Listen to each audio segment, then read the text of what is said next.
One second.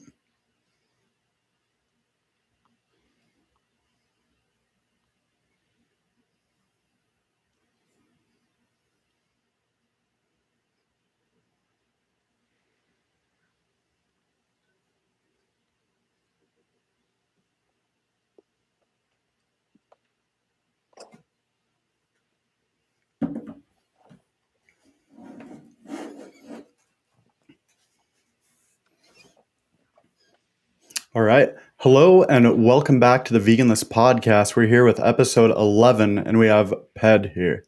I will let you go ahead and introduce yourself. Hi, you guys. How you doing? My name is Dragich. So you guys can, a lot of times you guys will find me on TikTok, but I'm an artist at heart, outdoorsman. I don't know, soccer coach, and a 35-year tile guy. There we go. I always like to start these out with one piece of advice for a new hunter. What would be your piece of advice for someone new to hunting? Go out without a weapon and spend as much time as you can out in the field, learning habits and trails and pretty much the animal that you're trying to, how do you say, harvest, or you're trying to get more, how do you say, just trying to understand the animal that you're trying to get closer to. Learn as much as you can. So a lot of times what I'll do is I won't even go out with a weapon. I'll just go out there and just sit quietly and see if I can avoid the birds, the squirrels, the chipmunks, and see if I can get as close as I can to animals.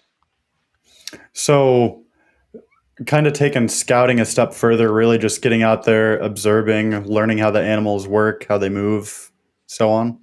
Yes, yes. I don't think it's really important.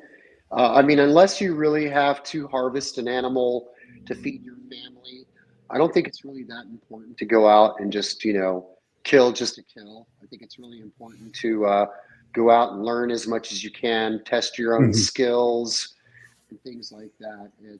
I tell everybody it's not all about blood and guts. It's more about how much you know and how do you say, educating yourself and testing your own skills. One of my biggest questions that I always ask youth hunters is, why do you want to hunt? That's probably the biggest question I always ask them is, Mhm. why do you want to hunt? Yep. Yep. Whether you're after meat or what your goal is. Yeah, that Yeah, makes I mean, sense. what's the goal? What's the goal? I mean, that's really important. I mean, I think that Mhm. if you really have to go out and harvest to feed your family, then as long as you're doing it legally, go out and go do what you need to do to feed your family. But if Mhm. you're out there to, if you're going out to just harvest an animal for clout, it's not the right reason to go out and hunt. I think you should go Mhm. out and become an outdoorsman first before you can consider yourself a hunter. Is what I always, Yeah, talk to youth hunters about.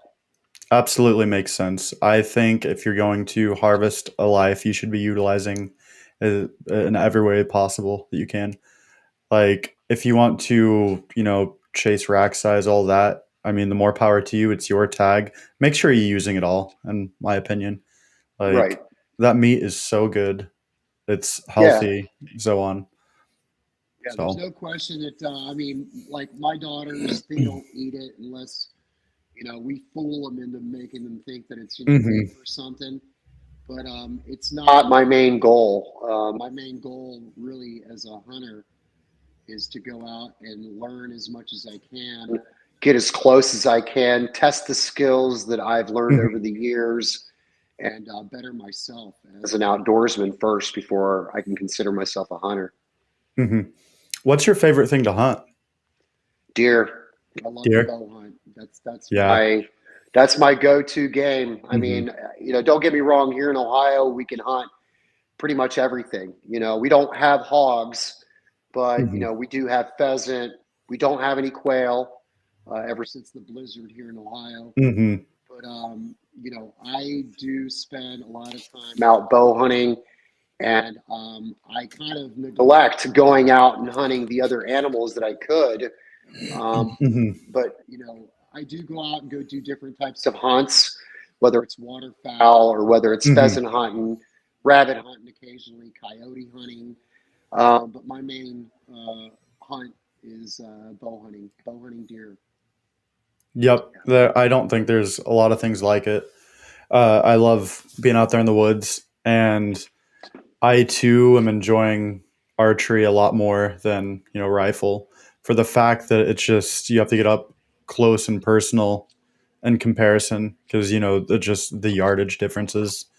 The rifle, you can be ways out. Archery, you have to really get at their level, get up close, and a lot of things have to go right. So, Yeah, yeah. I mean, I shoot a compound bow, but I don't use any mhm. sights. Okay. So I'm basically shooting like an Indian, or if you're shooting like a Hmm. longbow. Um, Thankfully, I was, how do you say, in the construction industry for so many years that, I can kind of look down that shaft and see if it's Hmm. when I'm picking up a 2x4 and I want to know if it's Hmm. straight or bent, Straight. it's Yeah. basically just same deal, you Hmm. know. How often do you shoot? Do you practice a lot in the off season to kind of keep on top of that, or just years of? A lot of people are going to probably be mad when I say this, or they're going to be like, "What?" I talked to Joby Shaw. I don't know if you know who Joby is. Hmm. He used to be a competition bow shooter for Matthews, and Hmm. he gets on me all the time. He's a really good buddy of mine. We talk all the time. As a matter of fact, we were just talking to here, half hour ago. He was out there Hmm. chasing turkeys, and he gets on me all the time. I don't. I don't. A day or two, 3 days, whatever, Hmm. before bow hunting starts up, I'll get on my deck, which is basically a balcony, on the Hmm. second floor, and I'll set up a target. I'll probably take 10, 15 shots, and I'm like, yep, I'm on. It's all good. And then, and that's basically the end of it. But he gets on me all the time. He's like, man, you're not practicing. You're not out there shooting.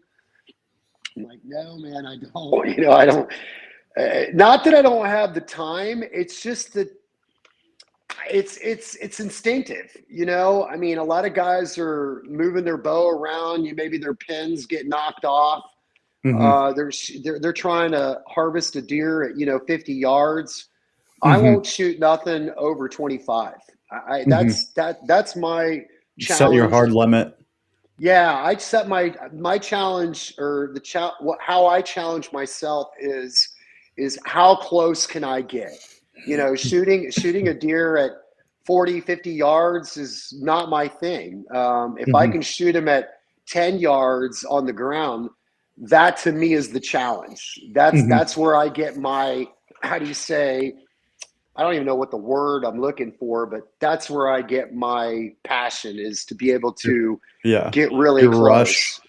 Yeah, that's where I get my Hmm. rush, is to get really, really close to animals. And the closest I got to a buck, and he was about a 140 class buck last season, was Hmm. about 10 feet. 10 feet. That wasn't 10 yards, it was 10 feet. And I had to drop my camera at that moment because he was just Hmm. walking right in front of me. Um, but what's kind of funny is I still let him go. Yeah. I still let him go. I was testing my decoys, and Hmm. I just said, you know what? It's all good. Just let him go by. You're going to have other opportunities, Hmm. bigger bucks. And that's kind of where I get my, how do you say, my thrill or my rush. Yeah. Yep. Now, on that note, that was pretty close to you. Are you playing the wind or using scent control? What's your? It's always the wind. Hmm. People talk about scent control. I don't care what you do. There is no foolproof method of, how do you say, beating Fooling his a nose. nose. Yeah. Yeah, their nose is, that's a powerful thing. And there's no way that anybody can sit there and tell me that, oh, I spray this stuff on me, or, Hmm. I'm taking, I used to take showers in baking soda, wash my Hmm. clothes in baking soda, throw my stuff in a bag with my boots, with Hmm. leaves and moss and sticks and things like that. But I try to use the wind. Joby likes to use thermals. Hmm. The first time, it was kind of funny because the first time he asked me, do you work the thermals? I mean, do you use thermals? And I'm like, well, yeah, man, I wear long johns all the Yeah. time. Who And wouldn't? Are you crazy? Yeah. I'm like, what do you mean? He goes, no, no, no, no, that's not what I'm talking about, man. He goes, the thermals, rising, dropping. And I'm like, oh, no, no, no. I just try to use the wind. So when I'm walking in the woods, I try to get the wind in my face. And a lot of times, Hmm. you don't have, it's kind of funny because first thing I'll do is I'll look up at the trees. I'll look at the tips of the trees, the tops of the Hmm. trees, and see the way wind's blowing. But that doesn't always mean that that's the way the wind's blowing down here. Hmm. So, I mean, it could be circling around. So a lot of times what I'll do is I'll walk around and I'll just pick up little furry things and I'll just kind of let them go and I'll Yeah. just see them, Like milkweed and. all that stuff. I mean, if I'm in cattails or whatever I can grab onto, and I'll just keep walking towards the wind. And that's one of the things that I love to do is go stalking on foot, rattle. I tell people I don't run through the woods, but I am kind of imitating a buck hot on a doe's trail with a grunt call in Hmm. my mouth, and I'll get to my stand, which normally I don't go to the same spot every time. So Hmm. to give you an idea, if I'm hunting 4 locations, I'll hit, let's say A, B, C, and D. I'll hit A today, and then I'll hit B tomorrow. I'll Hmm. hit C the next day. I'll hit D the fourth day. And then, maybe I'll take a break, but then I'll come back to A location, Hmm. but I won't get in that same stand. I'll change to a different stand. And I do Hmm. that repeatedly over and over again. And that's been really helpful for me. And I do see a lot of action. So Hmm. I don't believe, I mean, don't get me You try wrong. A not to lot of burn guys, your spot. a lot of people sit there and get in the same tree stand, the same ladder stand, whatever it is, they get into it every time. And just because you weren't, how do you see, seen or spooked, a deer didn't blow and they knew you Hmm. were there. When you leave, they know you were there. I don't care what anybody says. They know you passed through here. And a lot of times they'll go right up to your tree stand and they'll smell your foot pegs, whatever you're climbing Hmm. up in that tree. They'll know that you were there. And I tell young kids all the time, it's like in your own neighborhood, in every neighborhood, we all see that same stop sign. We always know that when you Hmm. come up over the bend, there's going to be a stop sign right there. Or when the traffic crew comes out and they mount a new traffic light. You now know that there's a traffic light there. And I feel the same thing with deer. It's like you put up a tree stand, they see you up there, and then every time they come around the corner, they're going to look up there again, and some Hmm. people get away with it and some people don't, but I don't even risk it. I just keep bouncing around location to location. Hmm. Makes sense. Makes sense. Yeah, definitely. If you get busted up there, especially, I've seen where they'll look up there, and I've heard everyone with their own little tricks and myths Yep. and all of that saying, "Oh, hang a milk jug up there; they'll get used to movement." This, that, so on, so forth. Um, Well, I mean, the problem is a lot of guys say, well, if she blows, she goes. mhm. She blows, I'm shooting her, right? I've had a lot of does blow because maybe the circling wind, they caught wind of me, and I just keep quiet because who knows? Maybe she saw a shadow. Who knows? I don't Yeah, know, but you just risk it and you stay. I was about to say I've seen does and deer in general blow for just the silliest things, like a squirrel jump scare them, or Yep. something random. So it's not necessarily over. Um, Right. we, Right. Absolutely. we had a question from Whitetail Advantage: rut or pre-rut? I'm assuming on what's your preference to hunt there. Well, there's no question that every hunter is going to want to go out there during the rut. I mean, we all know that bucks just get stupid. They smell doe and heat, or they'll hear a rattle. Hmm. They hear a grunt call, they come running in. But I like to go in the pre-rut a lot because you got a lot of roaming bucks checking out new areas, checking out Hmm. where the does are. My brother and I call them satellite bucks because they're coming from different Hmm. locations.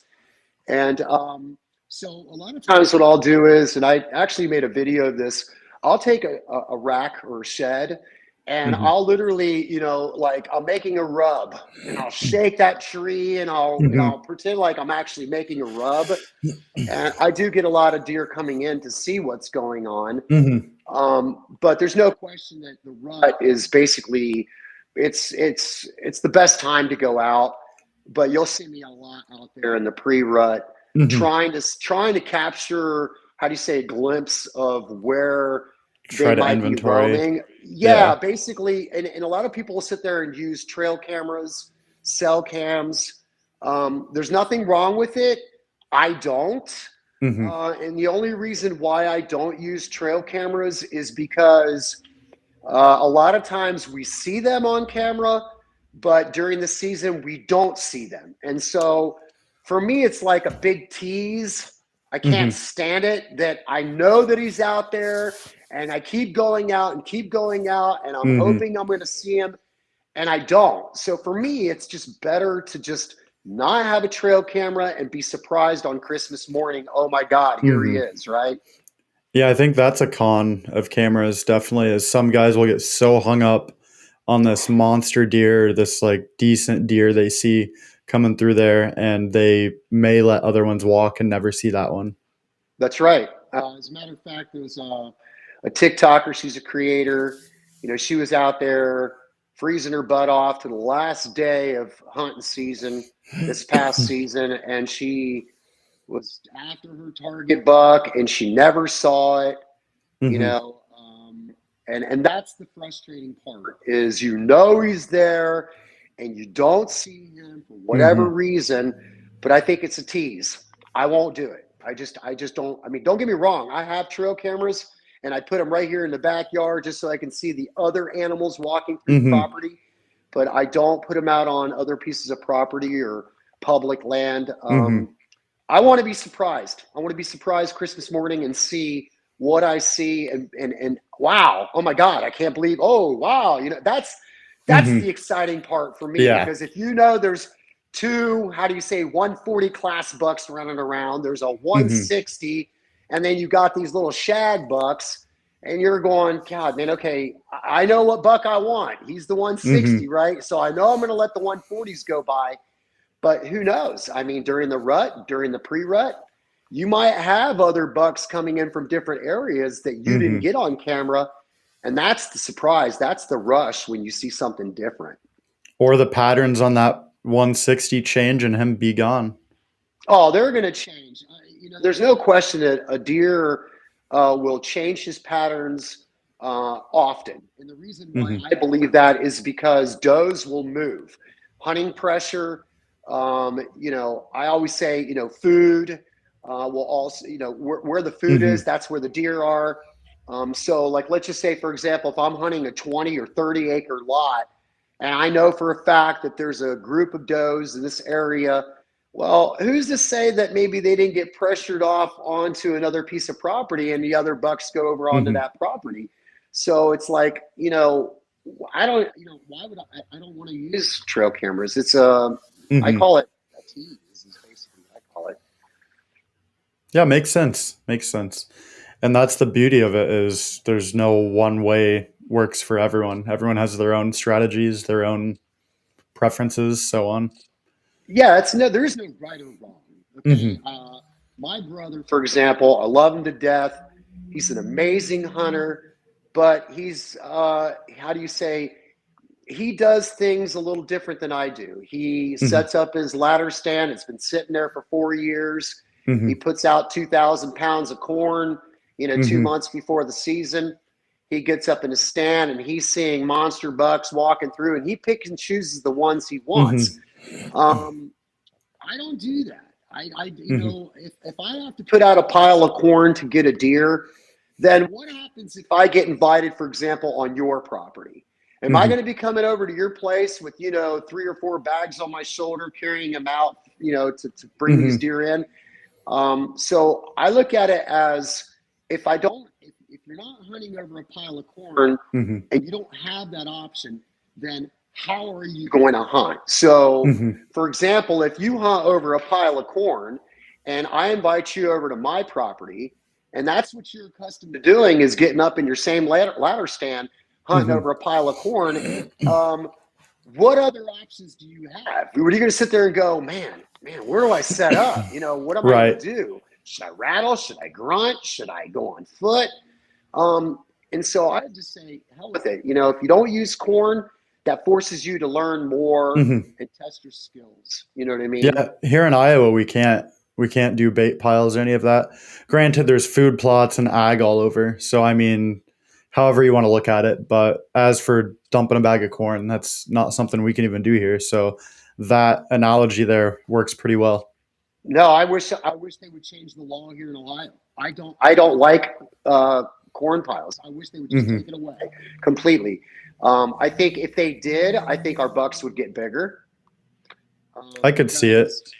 because you have, like my brother, he hunts the same spot every single year. He gets 130s, 140s, 150s walking by, Hmm. and he picks and chooses what he wants. But can you Hmm. imagine if you're not in that same situation and you only have a 140 class, which is your top buck in Hmm. that, where you're hunting, and you're hunting him over a pile of corn, and you take him out? Well, guess what? Now you're gonna have to wait a couple years for the others, Others to catch up. yeah, to catch up. So I think that if they take away corn, in other words, baiting, if they take that Hmm. away here in Ohio, our bucks will get bigger.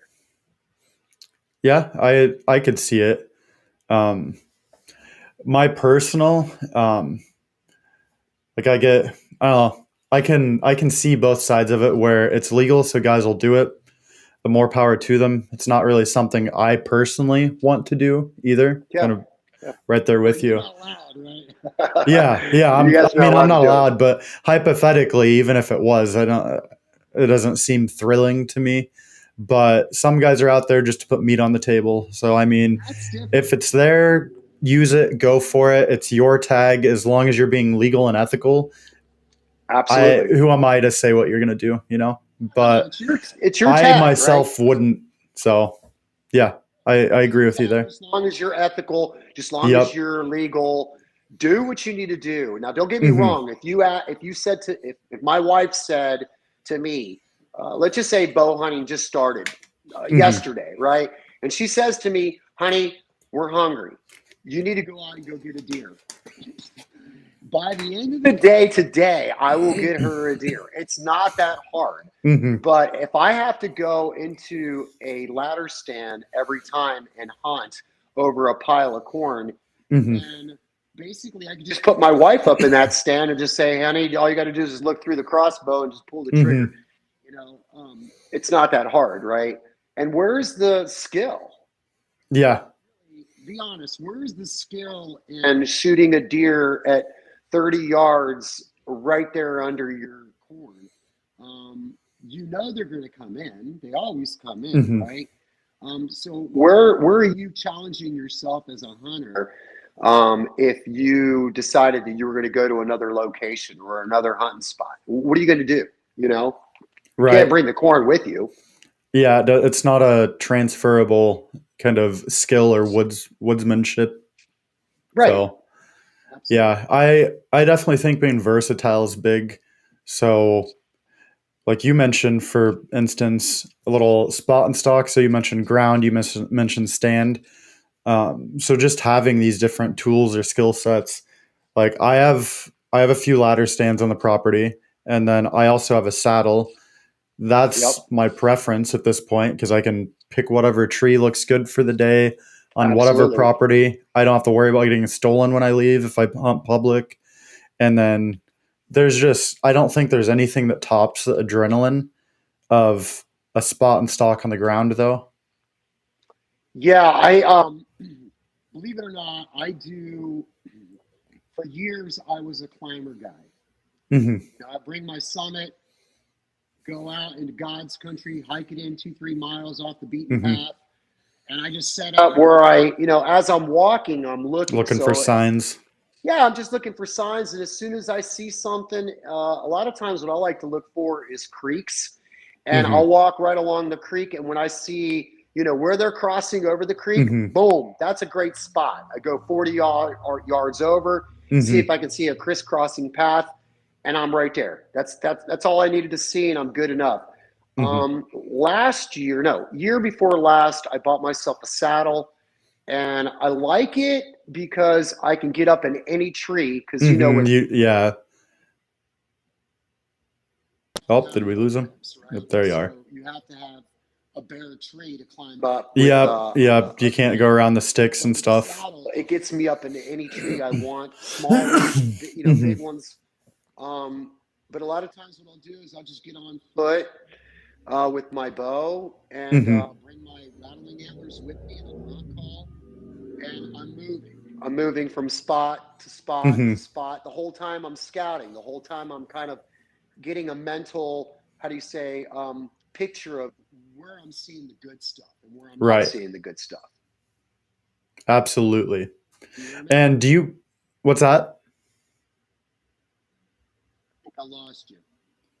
Yeah, we had lost you for a second, but you're back now. You still there? I think you froze Yep. up, brother. Yeah, on your Go end, ahead. yep. On Can your end, you you went hear me black now? for us. Yes. You able to hear me? Restream. Restream. Get started. Read. See if we can do this again.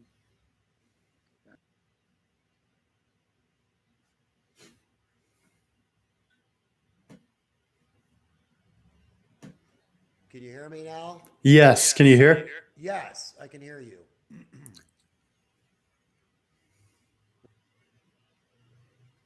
Can you hear me okay? Yes. Okay. I'm hearing myself again though. Oh, you're hearing yourself again? These are not doing it again. I don't hear you coming through here. So They let me must see have if I died. can go into the settings real quick and do the AirPods. Can you hear me now? Yeah, Yes. you froze up there for a second. Yeah, your screen went black there for a minute too, so I And figured. to be quite honest with you, about 4 months ago, they found a blood clot in my calf, and so Mm. I take Eliquist 2 times a day, and that was my alarm to take Oh, my Eliquist, and that's why I think the screen froze yeah. up. Makes sense. So yeah, we were talking about being mobile, picking your spot. So the saddle, and I had a question. Do you mainly hunt public, or do you hunt private mainly, or a mix of both? Or I've got about 4 different lots that I hunt on private. Okay. hmm. One is a 13-acre lot, one's a 33-acre lot, the other one's a 180-acre lot, Hmm. and then one's a 6-acre lot, which a lot of deer are passing through that Hmm. location. So I put myself right there, and it's like a funnel. So they have to Yep. walk back and forth, and I just sit there and mostly just get footage. But Hmm. sometimes I really do want to go out to God's country because I can't stand hearing cars, people, dogs, Right. planes.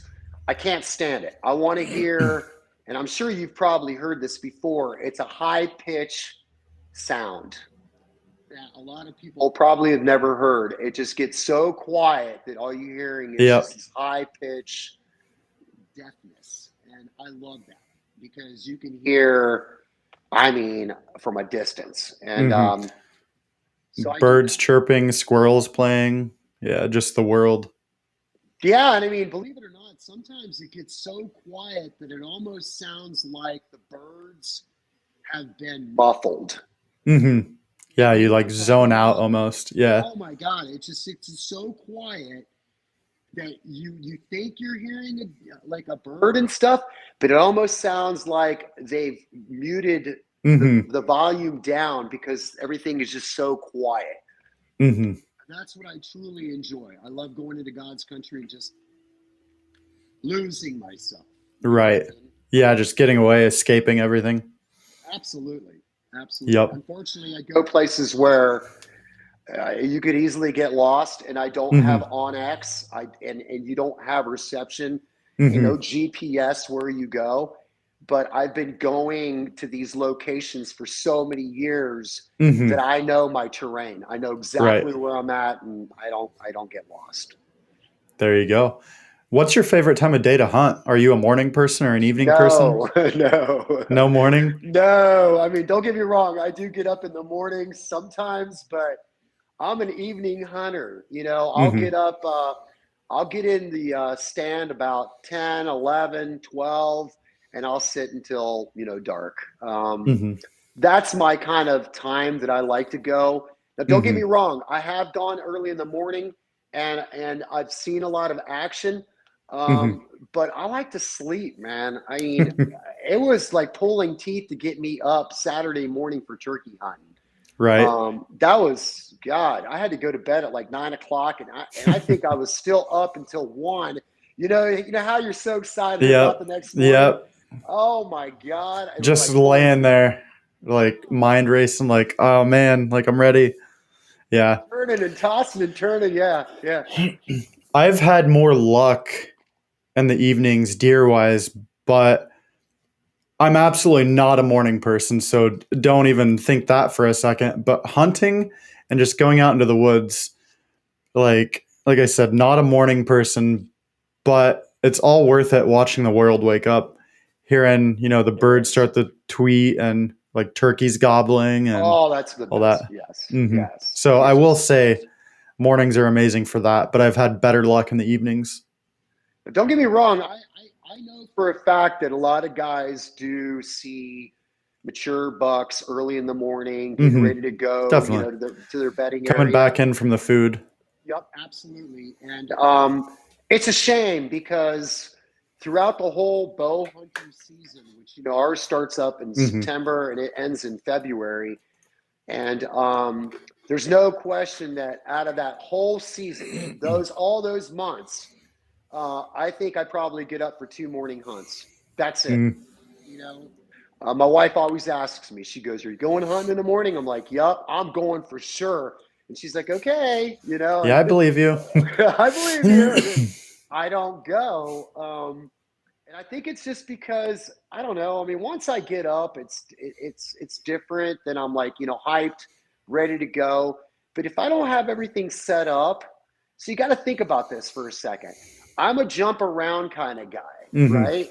So I don't have my setup set up all there, Hmm. in the same spot. So think about it. Early in the morning, what are you going to do? Set up a climber? You're going to set up, your saddle. I don't care what anybody says. You are loud, okay? And early in the morning, it's so quiet that you can hear it from 400 yards away. So it's like turkey hunting is a great example. Our turkey hunt opened up on Saturday. I went out on Thursday Hmm. to a 33-acre lot. I set up my saddle, and people are going to probably laugh at me because I like to see them come from a distance so I can be ready for them, get all the Hmm. videoing and all that good stuff. And so I was set up with big, big, huge pines behind me. It was really deep, Hmm. deep pines, tall, mature pines. And I set up my saddle. I set everything up. I was ready to go. Hell, I even left my backpack there with water, little snack. The only Hmm. thing I had to carry in was my 12 gauge. That's all I needed to Hmm. carry in. And it was great because I just boom, boom, boom, boom, boom, climbed up, hook in, Hmm. and I'm ready to go. But if I'm going to go hunting early in the morning and I got to go set up, I'm already mad at myself because now I know that it's not going to be as good as I wanted it to be. You Hmm. know what I mean? And so I'm already doubting myself. I'm already like, man, I'm In going your to own make head. some in my own head, especially because I'm bouncing from tree to tree. I'm never going to Hmm. the same tree. So can you imagine going in the pitch darkness and now you're going to pick out a tree to get up into? I It's can imagine it because I do it. it's yeah. it's like, shit. Is this tree the one I was thinking about? Yeah, or does this thing have limbs when I get about 10 feet up and you're like, oh my God, Or the what I sun comes up saw? and it's dead. Like, no. Right. And you're like, oh my God, you've been moved or the wind blows, I'm going to be falling down. So, yeah, for me, I don't believe it or not, right now, I have one tree stand set up in my back Hmm. barn here, and I have another. I call it a strap on. I don't know what people other people call it. I call it a strap on. Oh, like a It's hang-on stand? Yeah, hang on Yeah. stand. I call them strap-ons. But I'll throw I've got one on another piece of property, and it's been sitting there for about 2 years. But I can't get up in it unless I've got a saddle, which or a Hmm. harness, Yeah. and I love taking naps. So I don't want to fall out of it, and you can't sit up. I don't know how other guys can sit into them 4, 5, 6, 7, 8 hours. There's just no way. I mean, I want to Hmm. be able to get in my summit and, kick back and, you Hmm. know, you don't even need a harness. You're in there. You're not going anywhere. Even though I do wear a saddle Yeah. regardless or a harness. A harness, yeah. Yeah, I always wear a harness. But yeah, man, it's hard. It's hard. If you don't have that tree stand already set up, Hmm. then to go in early in the morning with a climber or a saddle, Hmm. and I've done it and I've been really quiet, and I would probably rather do it after the sun comes up and I can actually see something. Then Hmm. I'll hit that tree, climb up real quiet. I'll take my time. And I've had deer come in while I'm actually climbing, Hmm. you know. So mornings are not good for me.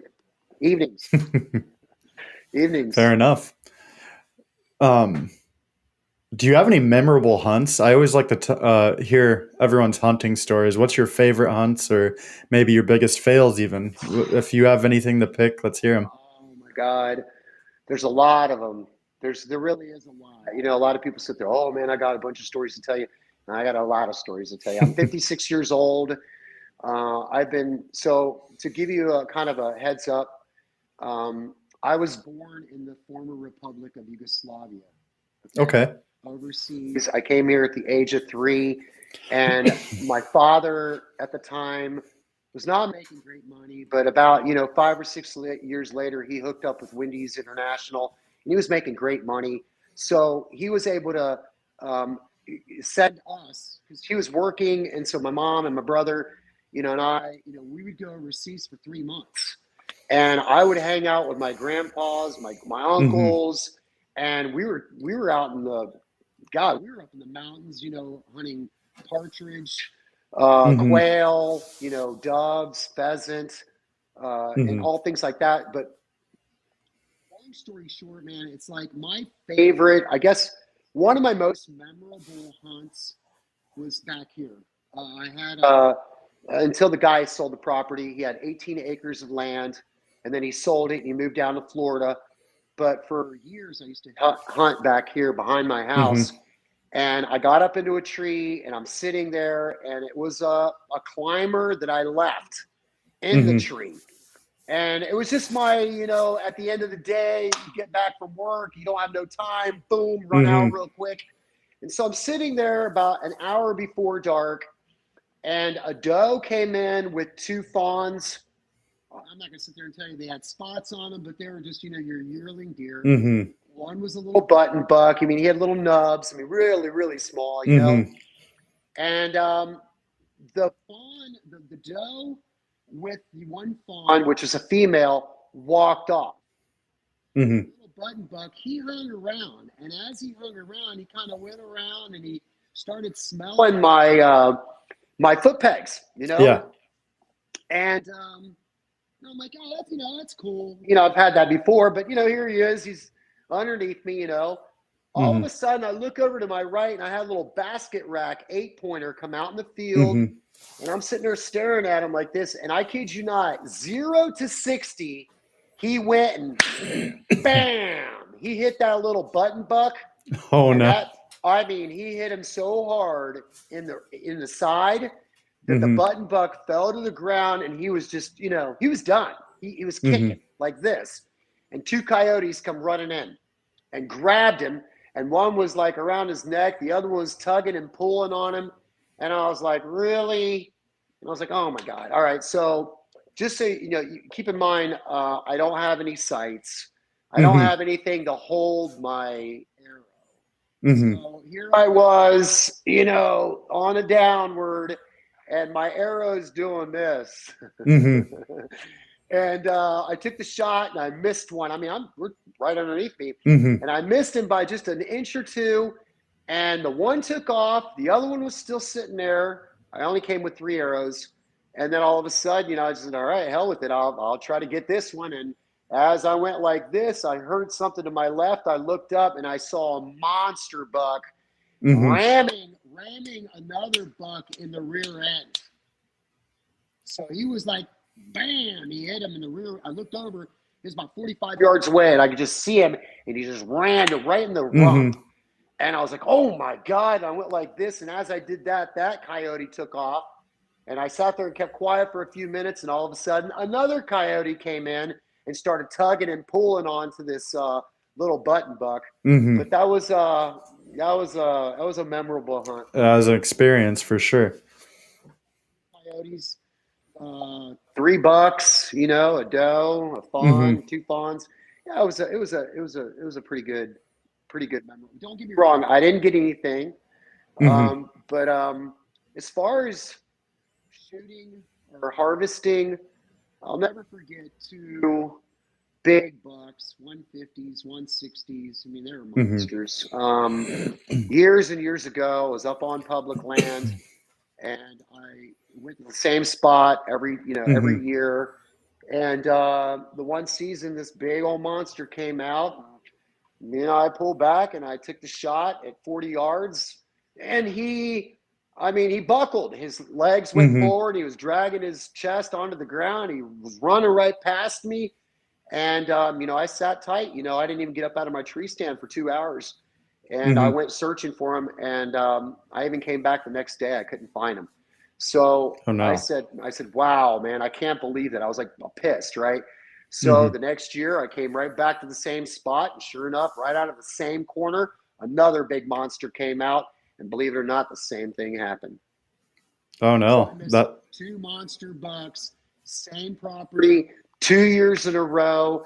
And the second one that I shot, I literally brought back 2 buddies to help me find it. And when we searched and searched and searched, and we just could not find it. It was really dense. So if you can only imagine, Mm-hmm. it's so thick and ravines, and it gets really thick down at the bottom, and it's just swampy. And you're not gonna. You'll be lucky to even find a rat. I mean, a rabbit would have struggles getting through it, Mm-hmm. but that's where I like to hunt. I like to hunt the thick stuff. Yep. Usually that's where other people aren't willing to go.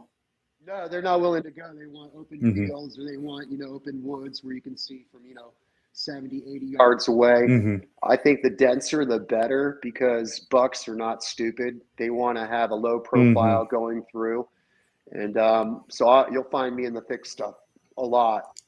Yeah, that's how our place is. It's thick, overgrown stuff, and then it's surrounded by all the ag fields and all that. So they go in there for cover and bedding and Yeah, yeah, all that. yeah. So. Everybody has their own. Like I said, everybody has their own ways and methods of hunting. I'm Right. not going to tell you mine's the right way. I'm not going to tell you Mm-hmm. that yours is the right way. I think that the more that you go, the more that you test your skills, the better you're going to get, and the more success you'll have. Yeah, you kind of find your own niche and get good at that. So Absolutely. let's talk a little bit about this stuff behind you.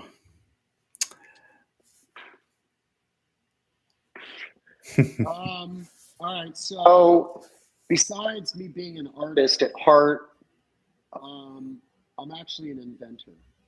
Mm-hmm. So, as a matter of fact, if you give me 1 second, I'm going to jump off Yeah. screen and I'm going to show you something real quick. This is I really didn't even bring this for this occasion. I just happen to have this here with me just in case, because I like to paint. So Mm-hmm. I invented a wavy canvas. Look. Oh, that's cool.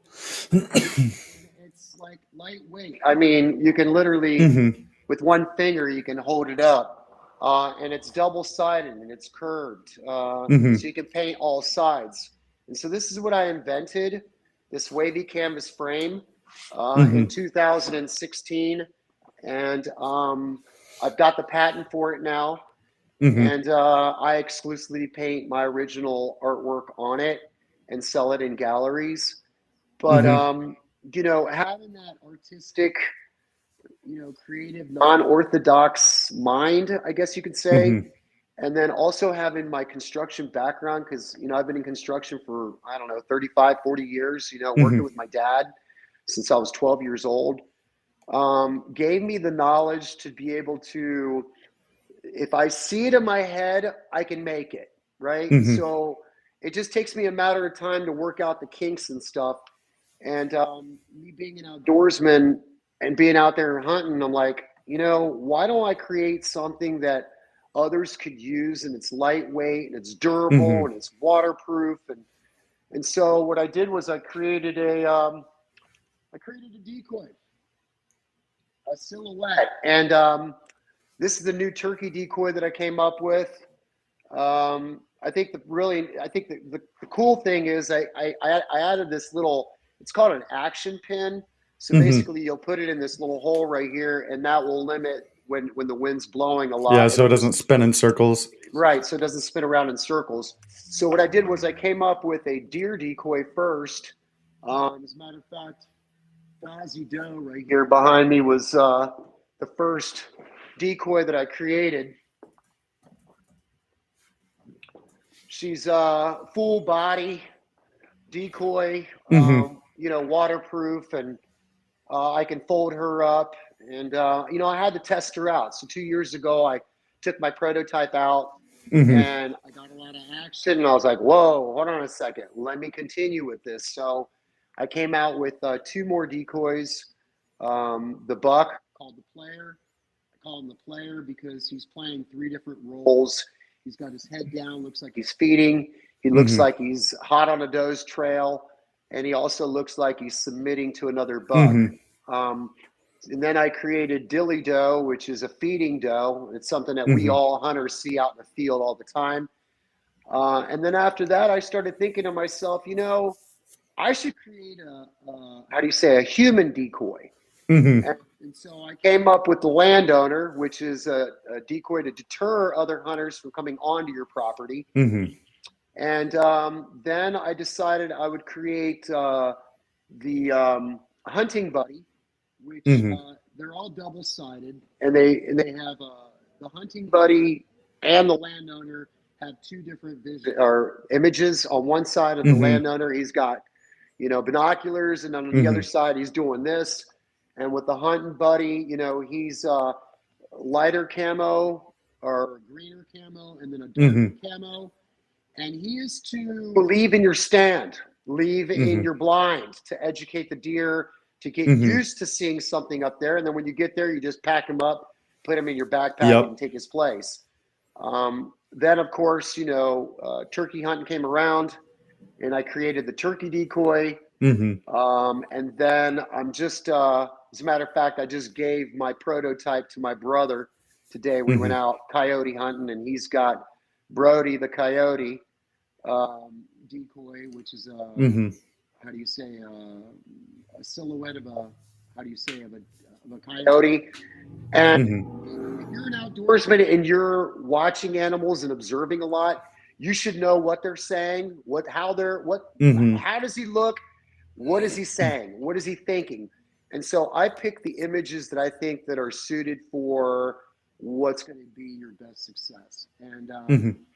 the coyote is kind of quartering away, looking back at you, like, are you coming or not? Mhm. And that'll bring in a coyote because they're very territorial.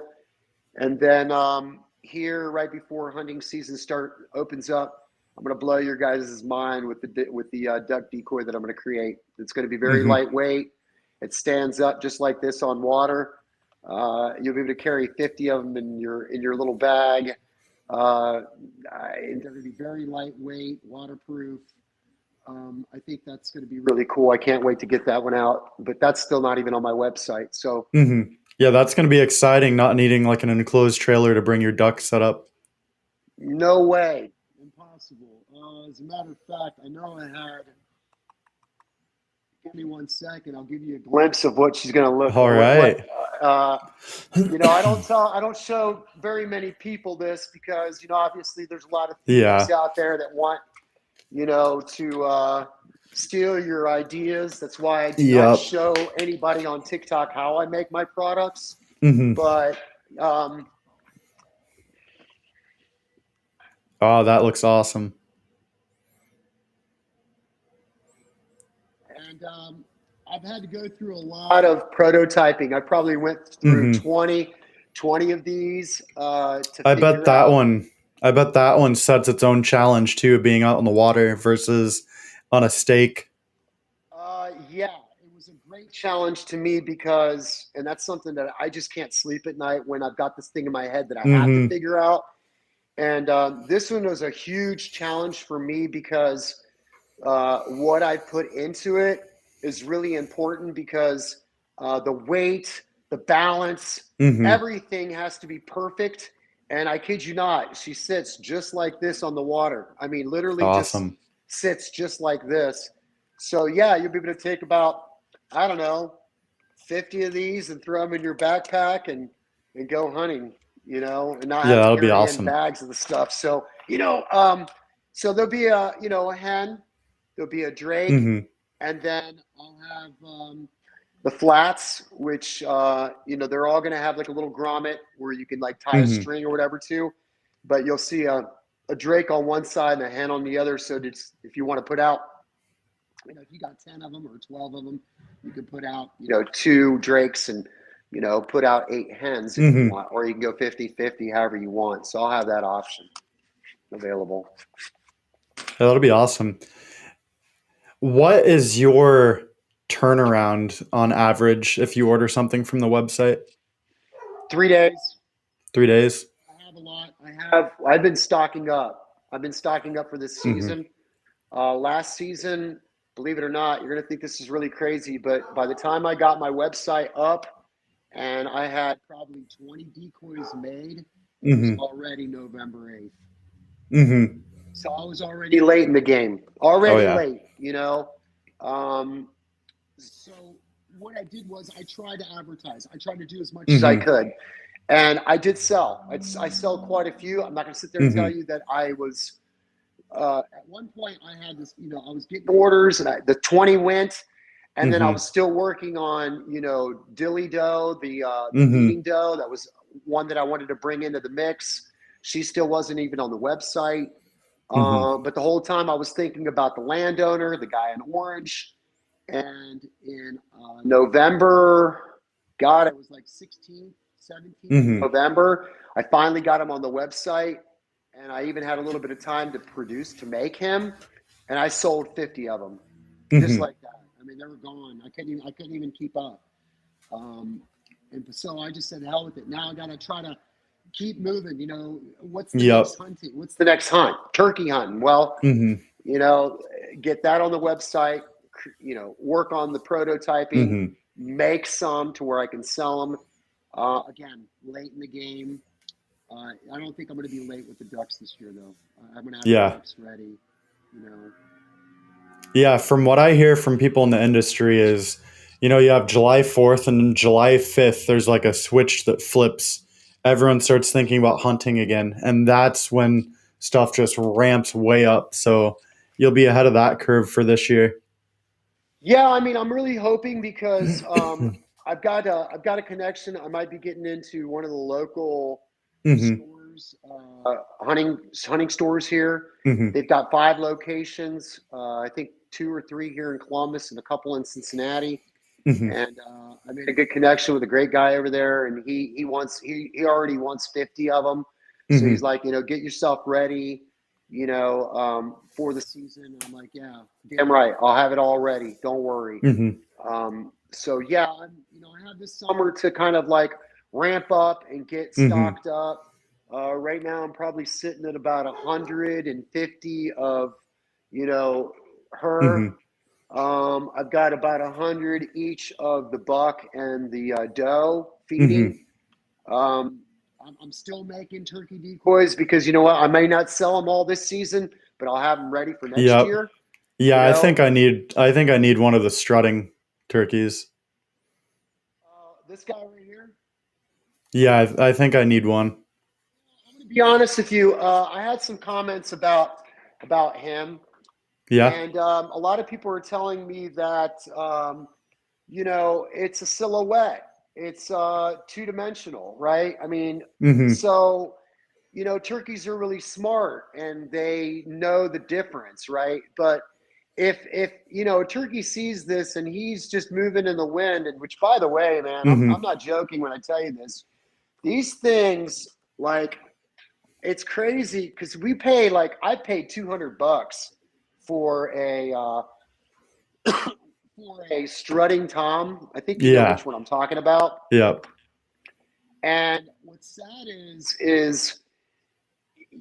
it doesn't matter how much the wind blows, Hmm. they don't move. Hmm.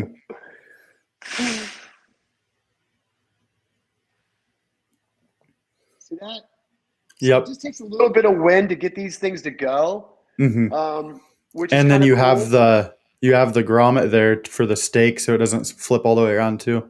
Yeah, for the little action pin that I've got Hmm. going. Yeah, it'll control how much you want him to move, so he's not just Yeah. spinning around and around and around. Um, I mean, people say that, but at the same time, you see people just like tape fans to a stick and walk up on them. So like, I don't think it being two dimensional. And from here, the one behind you looks like it has depth. this one, Yeah. believe it or not, he's not even out on the market. I have not even made a name for him. Hmm. So this is the same decoy, but Hmm. if you look at the difference in size. Okay. So he's a much Hmm. bigger decoy than Hmm. this one right here. And what's kind of nice is you can actually take them, fold them up. Like this Hmm. one right here is a brand new one, so he hasn't even been folded up. But basically, you fold them up, throw them in your backpack. You can slip them in, and then when you're ready to go, just spring them open. You got a That's stick. exactly why I'm wanting to grab one of those because I'm tired of carrying full size, non collapsible decoys and stuff. Yeah, I mean, talk about lightweight. This thing is Hmm. like ounces. This is not a Yep. pound. You know Always what I mean? carrying camera gear and stuff too, right? So I try to shed weight where I can. Oh my God, camera gear. You got GoPro. You got your Hmm. digital. You got you got all Tripod this. and Yeah. extra batteries and As a matter of so on. fact, I had a buddy of mine. He called me up the other day, and he says, "Man, I saw your decoys on your site." He goes, "I really love them." He goes, "How much do they weigh?" And I was like, "Dude, they weigh so little." He goes, weigh 5 or 6 of them for me. And as a matter of fact, these are the 5 that I actually threw on Hmm. on a scale, and it was like 1 pound. Jeez. Yeah, you that's know, it's wonderful. And they're not bulky, you can actually just toss them in a bag or whatever and not eat up space. yeah, I don't believe it or not, you can fold these, so you can Hmm. collapse them like this if you want, and then when you're ready to go, you can just pop them open. But I just throw them in my bag like this. You Hmm. know what I mean? I throw them in like this, and um, Hmm. lately I've been taking out 15 of them, Yeah. just to create drama. You know what I mean? Right. Just to see what happens, and I'll bring the sticks, I'll bring the action pins with me, and it's crazy, man. It's so lightweight. I love it. Hmm. He's Yeah. been he's been a little, not, I'm not gonna say a challenge, but because he's so big, you can't really Yeah. stick him in a bag. So Hmm. I got all the other turkey decoys in my backpack, but I just carry him. Hmm. I mean, think about it. These other decoys that are like the strut and tom, right? You got Hmm. to throw them in a bag, right? They're Yep. bulky, right? So you got to throw them in a bag. More to He's lug heavy. in.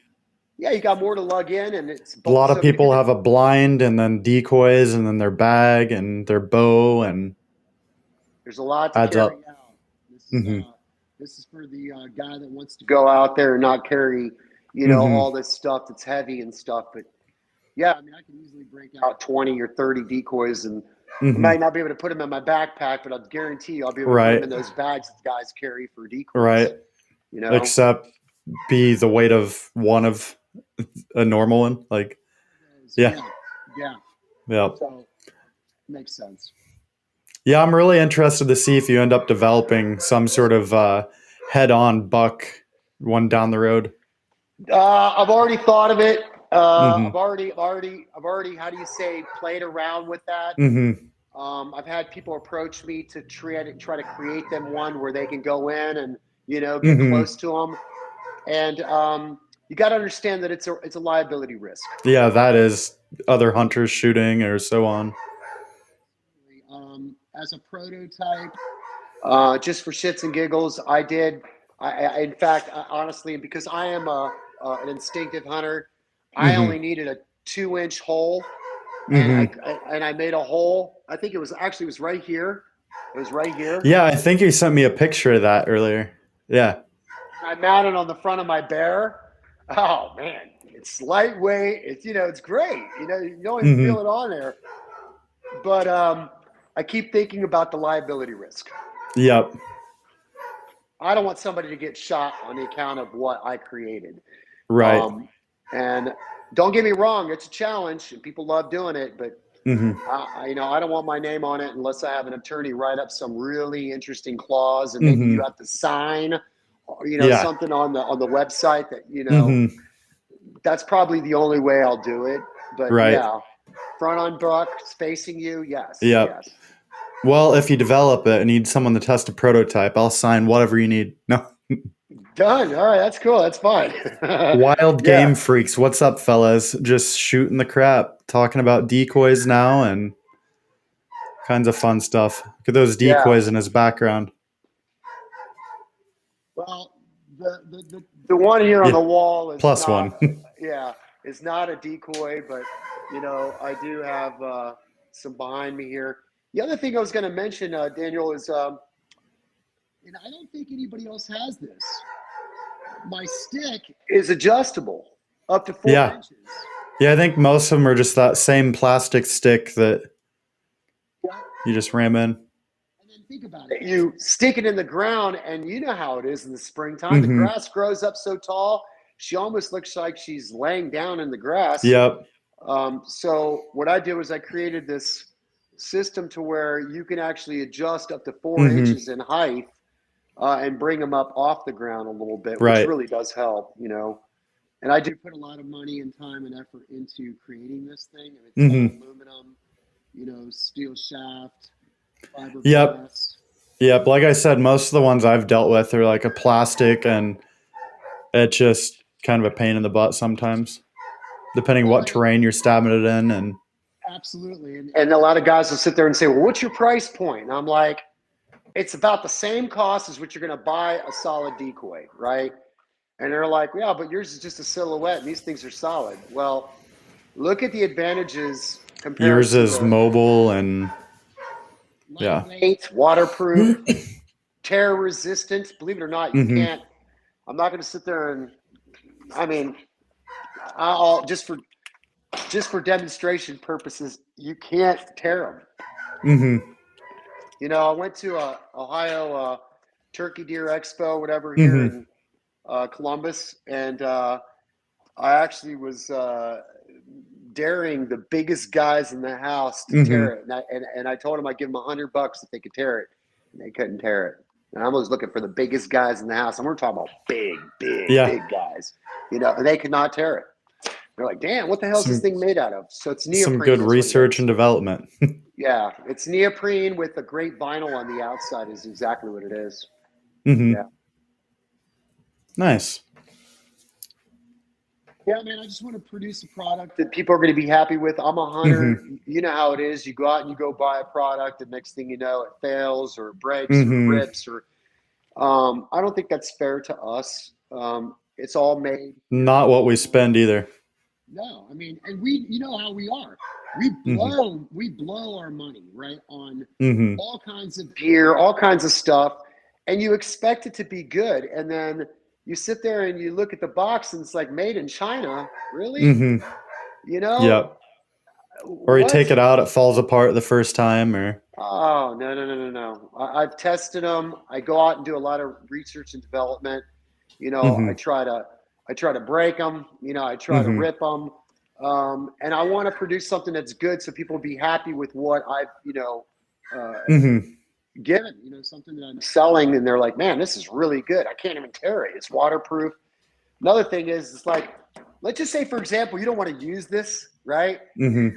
That day. I mean, you do, you don't, whatever. And all of a sudden it starts raining. Go keep your ass wet. It's go keep your ass dry. You're not going to get wet. It's waterproof, you know? Right. And so it's another thing that I'm always thinking Mm-hmm. ahead, you know? There you go. Product out to people, that's all. Yeah. Yeah, definitely. I obviously haven't had one in my hands yet, but everything I've seen, I've really been considering it.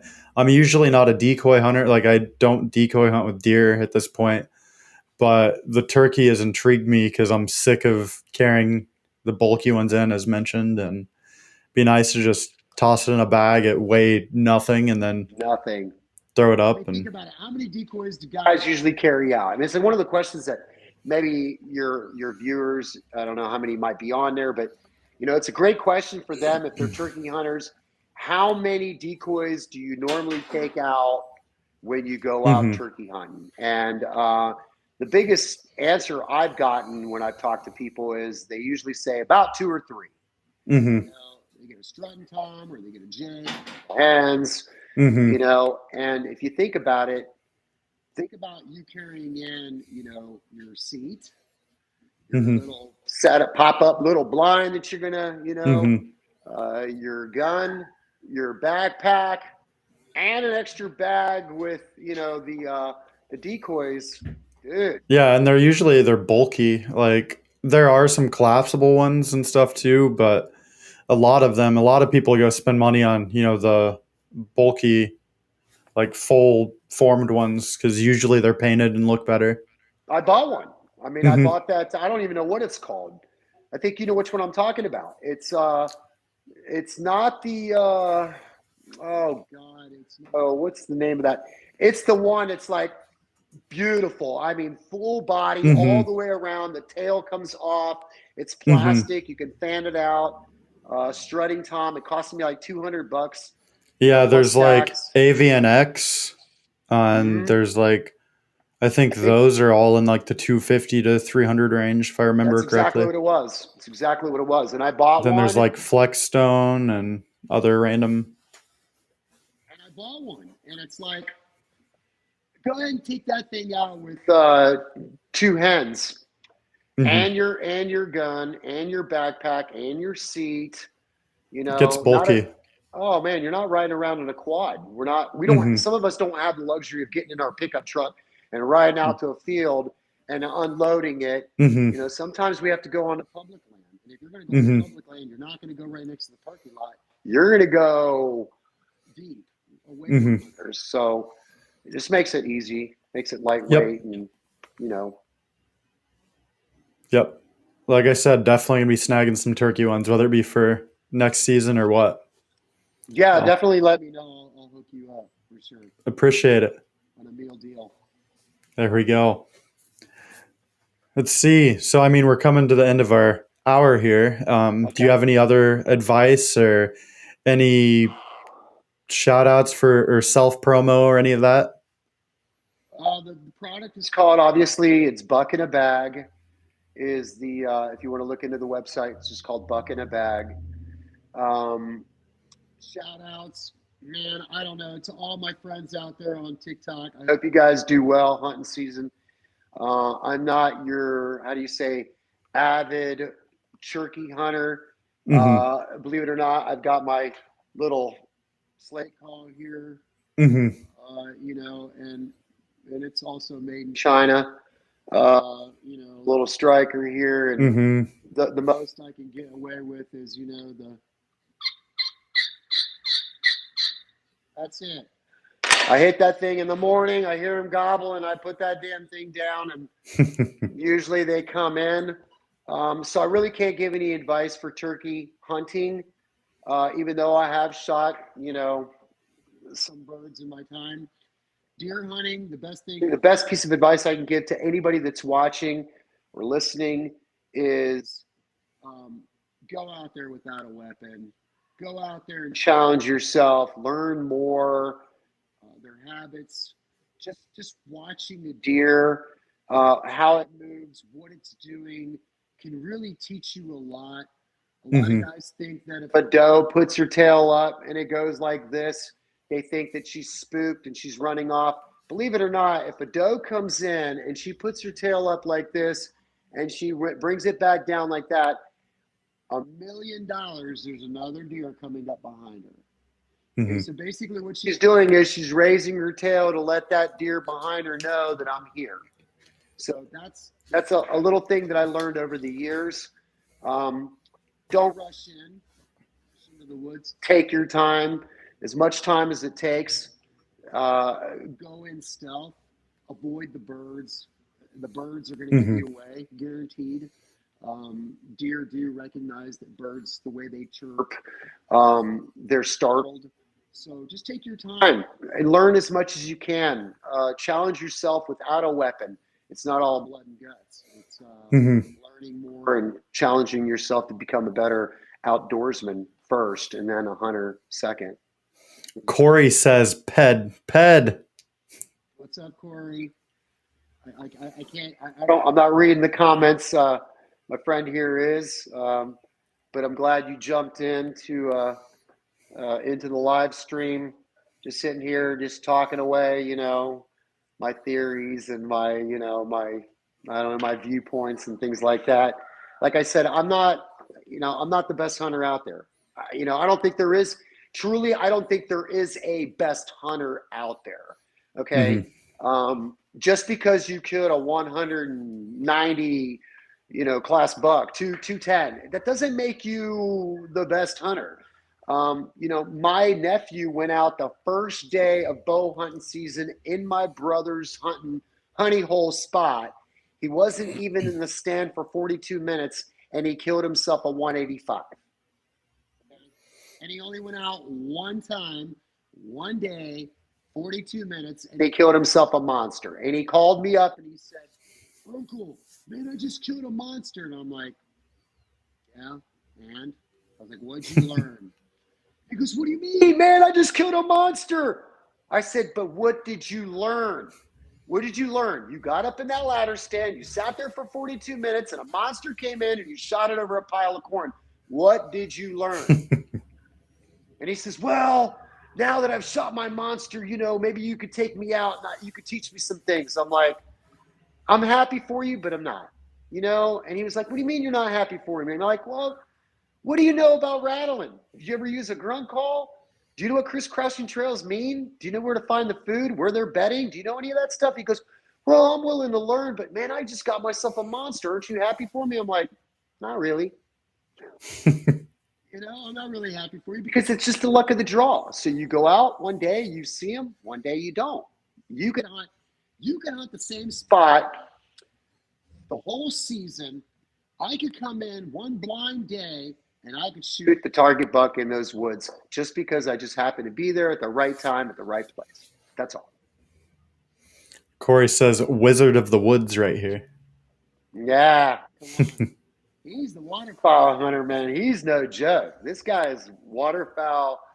And by the way, Corey, if you were listening, keep your eyes and ears open on sometime in August, probably, I don't know, July, August, September, right there. You got to just kind of look at my website because I've got a decoy. I'll show it to him. It's going to blow your mind, Seen brother. it here first. Seeing it here first. This is a little hen. I'm not going to show you the backside of what I've got back in here because there's another portion to this that I'm not showing you guys. But you're going to love it because she's going to stand up just like this on the water, straight up on the water, straight up. It's going to blow your mind. You carry 50 of them in your backpack. Really, it's going to be great. It's exciting stuff. Yeah, man, and I really appreciate you bringing me on. I don't do very many podcasts, but when people do ask me, I'm game. I'm willing Mm-hmm. to share my thoughts, and a lot of Yeah. times it's really just I'm hoping that younger hunters Mm-hmm. don't go out there just to gain clout. I want them to go out and learn more and Be a better woodsman. become an outdoorsman, a woodsman first, Mm-hmm. yes, and then a hunter second. Correct. Mm-hmm. Yes, absolutely. For sure. So I'll give this last couple of moments. Anyone has any questions in the audience, or any of that, feel free to ask. What about you? Did you tag out for turkey season, or do you still have some more hunting to do? Who, me? Yeah. Man, if I showed you the gobbler that I just let go, again, it's not, it's, what am I going to do with it? What am I going to do with it? Pay $700 to have another one mounted for what? Hmm. You know, my wife's going to kill me. She'll sit there and say, "Are you kidding me? You know how many groceries and what we could buy with that?" So have you no, seen Have you seen where people are taking the fans and feathers and basically putting them in kind of a portrait, so they'll frame yes, them? That yes, I have one. I have a plaque you do. like that with the spurs Mm-hmm. and the beard, and it actually has a little plaque. It tells you Mm-hmm. the size of the spurs, the date I shot it. Mm-hmm. But you know, what am I gonna do, man? Kill it and what? You know, who's gonna eat it? I'm gonna have to give it to somebody to eat. I'm sure maybe my wife would probably prepare a good turkey, but she's Mm-hmm. like, "You're gonna pluck it, you're gonna gut it, you're gonna Mm-hmm. quarter it up," and I'm like, "That's fine. I'll just Yeah, go I'll just go videotape to the them. store. Yeah. I'll just go videotape them." And Mm-hmm. it's a challenge. Don't get me wrong; it's a challenge to get a turkey. I think turkey Mm-hmm. are very very smart birds. I mean, it's not an easy thing to get. Their eyesight is. Amazing, Mm-hmm. amazing. But no, it's for me nowadays. It's just videotaping. It's getting the, Mm-hmm. I call it the proof in the pudding to show people that you know Your a stuff solo. works and. It works. That's right. That's my Mm-hmm. main goal. And if you Perfect. talk to Corey, Corey's gonna, or Joby or one of the other guys that really Mm-hmm. know me really well. They'll tell you, man, I'm passing up bucks. I send them videos. I'm like, yeah, I saw this buck today. And they're like, man, why didn't you shoot that thing? I'm like, come on, you kidding me? Are you kidding me? I'd never see a buck that big. I'm like, come on, whatever. You know, so people will tell me all the time, you give us all these tips, but where is the kills? We want to see the kills. And I'm like, you know what? Mm-hmm. You're never going to see them. Mm-hmm. Okay. Because I'm not about that. Mm-hmm. Okay. And if more of us, how do you say, if more of us, wiser hunters and elderly hunters, older hunters, if we teach the younger kids, it's not all about this, then maybe they'll go out and try to learn more, and Mm-hmm. maybe we will help someone save their life. Because what's going to happen is you got these kids shooting at shadows, they're climbing up trees Mm-hmm. without harnesses, and it's not all about clout. We need to do a better job, is what we need to Mm-hmm. do. Yep, just trying to educate new hunters and stuff. That's one thing we always try doing in this podcast is leaving some sort of advice for new hunters. We every single episode we've started off with some piece of advice. Yeah, So, the first question for every new hunter is why do you want to hunt? The reasons why you want to hunt. Why do you want to go out there and hunt? Well, I want to go out there and kill something. Well, that's not the right reason to go out there and go hunting. Okay. mhm, Now, if you want to go out there and, how do you say, I have to go get food. I have to feed my family. mhm, I have nothing to say. Go for it, right? Do it ethically as you possibly can. Do it legally. But mhm, if you're just going to go out there just to get views and get likes and people patting you on the shoulder, oh mhm. wow, what a monster buck. That's not the Just right for reason. attention. Just for attention, it's not the right reason. Mhm. Correct. That's right. But yeah, thank you so much for being on. And again, what socials can we find you on? Instagram, Facebook, obviously TikTok. Mhm, I don't have a YouTube. mhm, I'm 56 years old, man. It's difficult for me to try to catch up on the mhm, technology. Like my daughters have, for example, they mhm, have great knowledge in technology. Sooner or later, of course, because of the product, I'm gonna have to get on YouTube and mhm, start promoting my product. But yeah, Instagram. And I don't really post very much, to be quite honest with you. I'm not mhm, really posting very much on Instagram, nothing on Facebook once in a while. Mm-hmm. Even on TikTok. I mean, it'll go weeks, months before I'll post anything because I Mm-hmm. just don't have the time. I'm very, very busy, and Mm-hmm. I don't want to put out, how do you say, blah, blah, blah, blah, blah, and try to get likes. I want to try to put a Mm-hmm. little bit of effort into the videos that I do. So Mm-hmm. I don't post as much, but I know Corey posts a lot, which is great. I wish I had the time to do it. But yeah, I mean, that's the medias that you can find me on. You're more than Mm-hmm. welcome to reach out to me anytime, which people do. They'll find me on Mm-hmm. Facebook Messenger and we'll have conversations, which is great. But I'm always willing to help a youth hunter do Mm-hmm. better and become better as a woodsman or an outdoorsman, as I call it. Yeah. Definitely. And then buckinabag.com. BuckInABag.com. Correct. That's right. Just like Right. BUCK.